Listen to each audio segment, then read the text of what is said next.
Bahay na, ayan ang mga bahay. Marami daw bahay yan, pero parang ilang piraso lang yan. Oh, parang ilang piraso lang yung mga kababayan natin pag tinatanong. Napakaraming bahay dyan, pero pagpunta natin, pag pinuntahan na natin, ay may 3, 2, 4.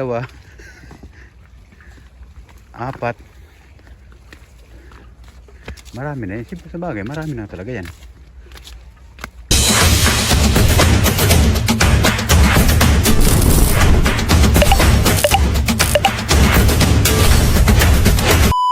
Ayun. Sa mapagpalang araw po sa ating lahat mga katiknoy. Panibagong lugar ito na namin napuntahan ngayon. Dito sa ano ito banda sa Pabrika, Barangay Pabrika dito sa Mubo. Malapit lang ito sa amin pero minsan na namin to pasukin tong area nito. Dahil ano to, mga sa kasulok-sulukan dun banda. May nakapagsabi sa amin na marami daw bahay dyan sa dulo. Meron din kami dala ng mga cellphone na ito yung mga cellphone na na-repair na namin, nagawa na. Kaya pwede namin ito pambinta. At siyempre kami lang dito ni Tata Utin. Tata Utin naman nakabili na siya ng silver na 5 gramo. 5 gramo kayo. 5 gramo kayo. May kubo dito.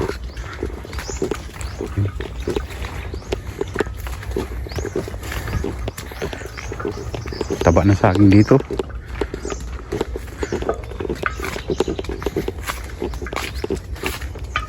Noong unang pagpunta namin dito ni Tata Utin, hindi kami tumuloy doon sa pinakadulo. Marami daw bahay doon sa dulo. Gawa ng grabing ulan noon. May 1 taon na yun mga katiknoy. Kaya bumalik uli kami dito ngayon. May 1 taon na. So ngayon dahil maganda naman ang panahon, ayan, babalikan namin.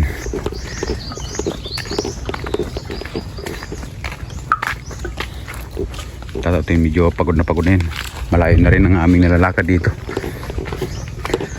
Sana mayroon kaming mga mabili dito na mga sirang unit. Ito ang kadalasan na iniirihan namin mga katiknoy ng mga ganitong lugar malapit sa tabing dagat. Dahil siyempre may mga kababayan tayo dyan na mga nangingisda. Siyempre gumagamit ng bangka dyan. At siyempre may mga makina yan.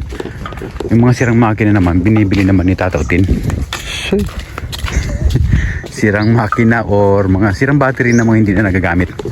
Ayun, kaya madalas kami mag-area sa mga tabing dagat dahil madalas din kami nakakabili ng mga ganong sirang battery, mga sirang makina. Ayan ganda dito. May isda, may talabong. Tagak. Sa wakas matutuloy din kami ni Tata Utin dito. Tata Utin. Nabubulol na ako talaga. Sablay pa niya. Sablay pa niya. Nabubulol na tayo dito mga paniya. Sige lang, tuloy-tuloy lang kami dito. Ganda ng mga tanim dito. Masisipag yung mga kababayan natin dito muna nakatira dito. May bahay na Yun. May mga kupras na dito mga katiknoy. Kailang pino yung nyo. Pino ang mga nyug. Nung nag-aaral pa kami Tata Utin, mga nadadaanan namin doon sa daan na mga ganyan na nyug, may mga turok na. Namin, pinupuspos namin sa bato. Kinakaon namin ng buhay. Buak. Puspos agad sa bato paniguro kaya wala man kami sisundang.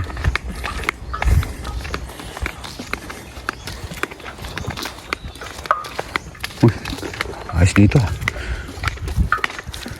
Grabe yung bahay nito. Talagang kinain lang ng kalawang itong bahay na to. Wala na yung mga bakal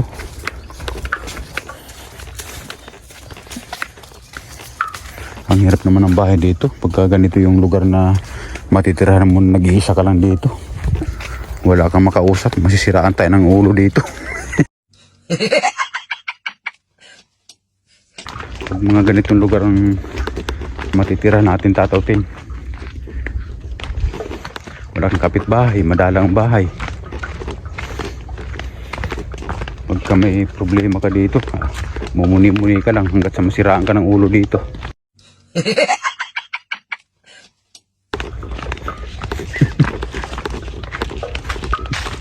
Program, mga di. Dito naman sa lugar na to, kung talaga masipag ka, hindi ka makawalan dito ng ulam. Gawa ng siyempre andyan yung bagoongon o kaya tuway.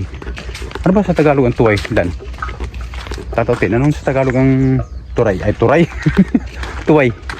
Wayot. Ha? Wayot. Wayot. Mamamani mo, wayot. Tuway ang litob. Ayun, ano sa Tagalog yun? Oh, ang ganda dito. Oh. Ang ganda dito. Medyo ang dagat ngayon hindi taob. Dahil wala na tuyo, no? Grabe itong hanap buhay namin dito mga kateknoy. Araw-araw ganito kami. Kailangan makabili kami ng mga ganito. Sirang unit. Ayun, meron na. Meron tayo nasa salubong. Oh, may punong dito. Palisdaan. Ganda dito. Ha? Loris ka na, dami tuway na. Tuway. Bagoongon yan. Kung masipag ka lang talaga gawit mga teknoy, hindi ka mawala ng ulam dito. Yun. Yun palisdaan, may isda yan dyan.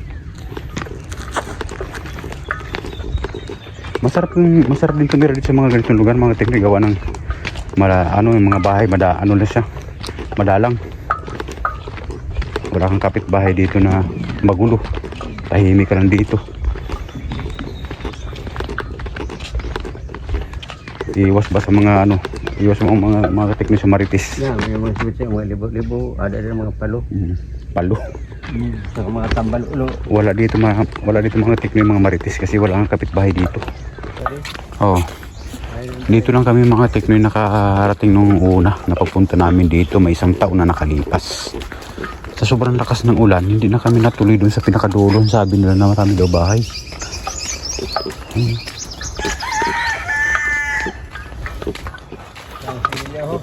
Ha? Ano yun? Mga similya, tilapia yan?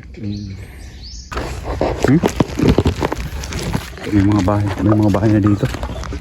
Uy! Ayos yan, ganda dyan ah. Ganda dyan. Wow, ang ganda naman dito. Ang laki naman ng palisdahan na to. Ayun, yung sinasabi na bahayan nandun sa dulo. Malayo na to sana. Buti may kuryente pa dito. Ganda dito mga katik na yun.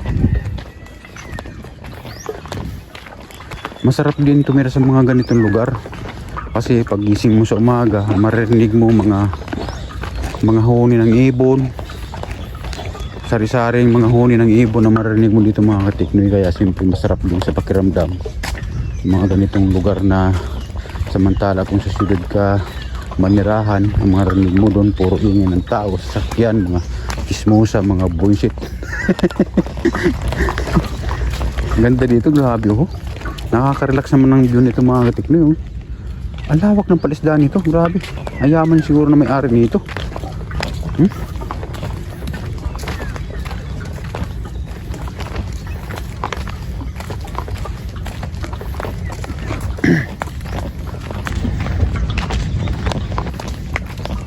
Pagising mo sa umaga, itong makikita mo, kape-kape ka.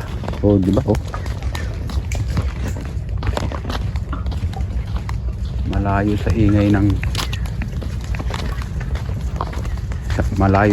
ng syudad. Tahimik na lugar. Kung gusto mo lang na walang makialam sa'yo, dito ka tumira. Mag-isa ka dito, kausapin mo sarili mo. Hanggat sa magsasalita ka na mag-isa. Alam na yun, Tatotin, magsalita ka na mag-isa. Ay, magsasalita ka na mag-isa. Yan na yun. Ayan na yun. Sisira na tayo ng ulo niyan. Mag-iwas lang yung magsaro. Oh, sarap ito. Oh. Wow, ang ganda na yung ano lang. Dito, pahinga mo na ito. Kubo oh.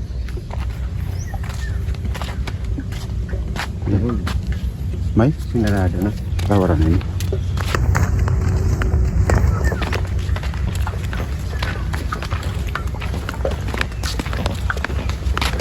Yan, mga bahay dyan. Sana makabila tayo ng cellphone dyan. Saka, makabili kami ng mga sirang cellphone dyan. Paupas, binabutukan. Oh, yan. Ibig sabihin may isda yan lang na makukuha dyan kung sakaling may lumabas na isda, andyan yan. No? Wala dito. Ang galing ng isda dyan, pagka sumabay sila sa tubig, dyan na sila mapupunta kung may isda man. Pag puno na, kung spray. Oo. Hindi na titignan na dito. Parang sabi maraming bahay, parang iyan lang, ilan ang bahay na yan. Puno na bakaw. Oo, ang ganda ng bakawan, no? Bakaw, lan, ang ibig sabihin yan lan, bakaw kung tawagin sa English, ano ba yan? Yan ang tinatawag na mangrove. Mangrove. Ang ganda, oh. Nabalik siya. Nabalik na. Nabalik tapos nahunga. Ano yun? Kasi bakaw eh. Di ba ang bak, babalik? Oo. Balik mo. Hmm. Yung mahunga siya, how many? Marunong ka pala mag-English tato, te. Bakaw. Bakaw. English pala yan. Bakawan. Yan ang tawag na bakawan. Sa English, mangrove.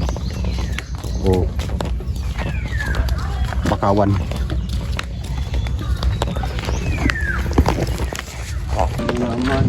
Ang ganda dito. Ang ganda ng mga katikmi dito ng lugar na to. Hinahanap ay mga ginto.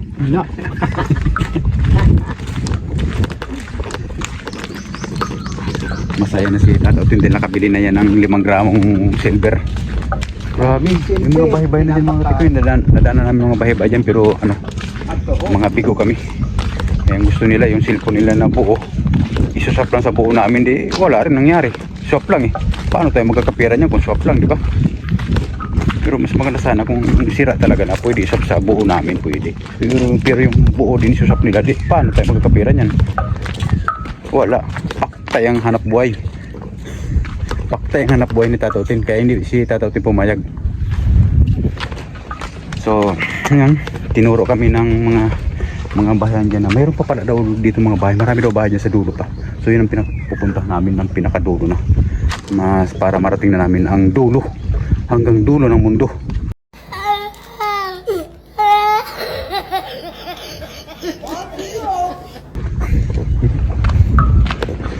Ay grabe mga katikmi. Ang hanap buhay namin. Tsaga-tsaga lang. Araw ganito. Makabili kami ng mga cellphone dito ng mga sira, ng mga unit. Pagod na Tatautin.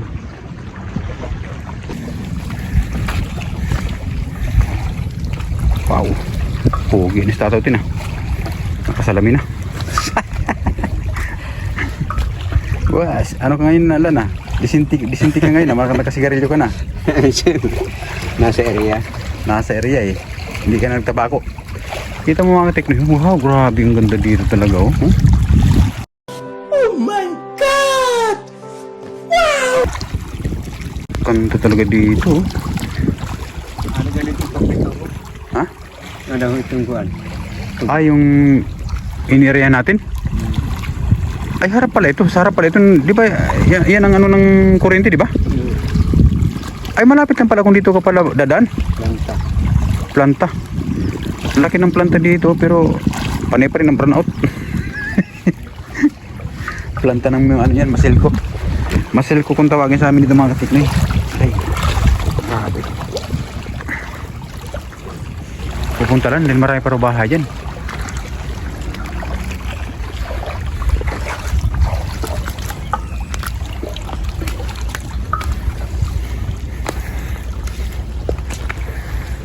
So, pumilig doon. Ano ko doon?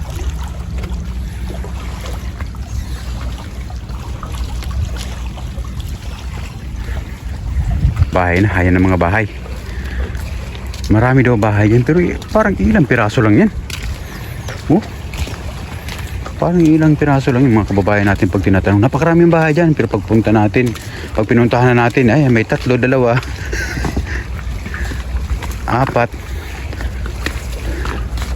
Marami na yan. Siyempre sa bagay, marami na talaga yan. Ah, saka may mga ahas dito. Sawa. Punta namin dito mga katiknoy, yung mga bahay na to. Iikutin lang talaga namin ito hanggang dulo. Sa gaaran na to, papunta na ng Likuson. Barangay Likuson, papunta na kami doon, paikot. Yung kapatid ko, mamaya daanan namin yun, iikot lang kami dito. Mag-aantay nga lang sa amin yun.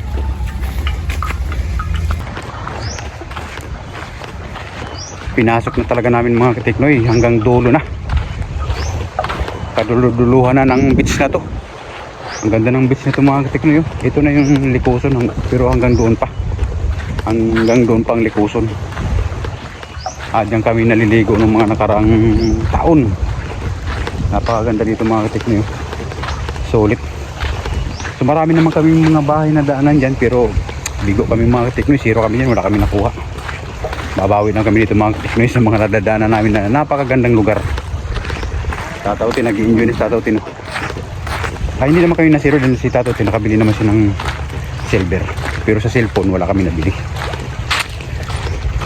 Kaya susulitin lang namin ni Tatautin dito ang ganda ng lugar na aming nadadaanan papunta ng Likuson.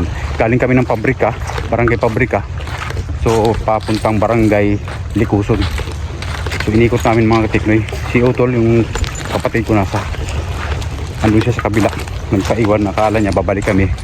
Hindi niya alam na dito na kami umikot. Grabe. Ligo tayo lan. Wala naman tao dito. Pwede tayo maligo dito lan. No? Pwede tayo dito magburlis. Dahil wala naman tao dito makakita sa atin eh. Wala. Maano tayo? Maghubot-hubad tayo dito. Ano lan? Ligo tayo. Wala naman tao dito oh. Biro mong burlis.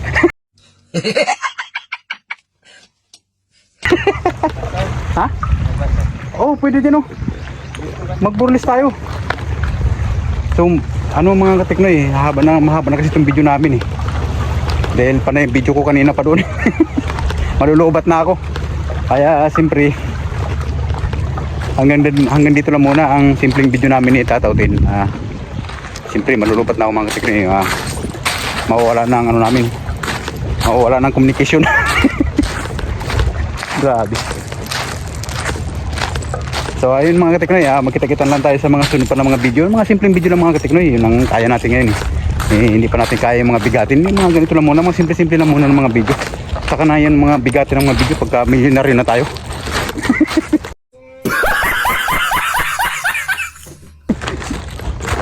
Kailan kaya yun? So ano mga katiknoy, maraming salamat sa inyong mga panonood sa video namin ni Tatautin. So kita-kits sa sunod mga video. Ingat kayo palagi, and God bless po sa ating lahat. Bye bye na.